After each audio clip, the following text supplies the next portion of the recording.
À la veille des fêtes de Pâques, Margot reçoit la visite d'Edgar, bénévole pour l'ONG Lebanon of Tomorrow. Marhaba Margot. Bonjour les enfants. Comment ça va? Joyeuse Pâques. Give me five. Pas d'école maintenant? On va colorer les œufs maintenant.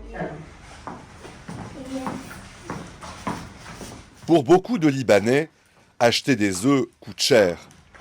On va remplir cette casserole avec de l'eau pour cuire les œufs et les colorier avec Lebanon of Tomorrow.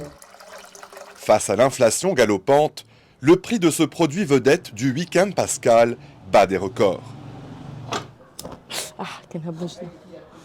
Il faut compter environ 330 000 livres pour une plaquette de 30 alvéoles.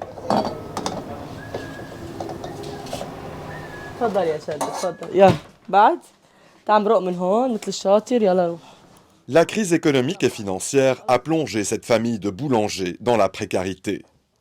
Margot a été forcée d'emménager avec son mari et ses 3 enfants dans ce modeste appartement situé à Tal Zatar, dans l'est de Beyrouth. Je travaille avec mon mari dans notre boulangerie. La situation a beaucoup changé ces dernières années. La vie n'est plus comme avant. Notre pouvoir d'achat a beaucoup diminué. Notre budget est donc limité et on se doit de faire des économies pour joindre les deux bouts. Nous devons accepter notre nouvelle réalité. Le maigre revenu de son mari a lourdement été impacté par la chute de la livre libanaise face au dollar.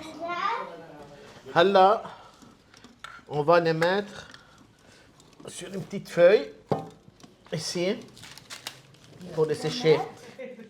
Aujourd'hui, Margot n'a d'autre choix que de solliciter l'aide de l'ONG Lebanon of Tomorrow. La situation économique au Liban est très difficile depuis 3 ans jusqu'à maintenant. Notre ONG Lebanon of Tomorrow veut mettre le sourire au visage des petits-enfants. On souhaite que l'année prochaine sera meilleure. Joyeuse Pâques à tous. Selon les estimations, 80% de la population au Liban vit sous le seuil de pauvreté. L'Union européenne a annoncé fin mars 60 millions d'euros d'aide humanitaire en faveur des populations les plus vulnérables du pays. Yalla, give me 5. Give me 5. Give me 5. Maria, yalla. Allah.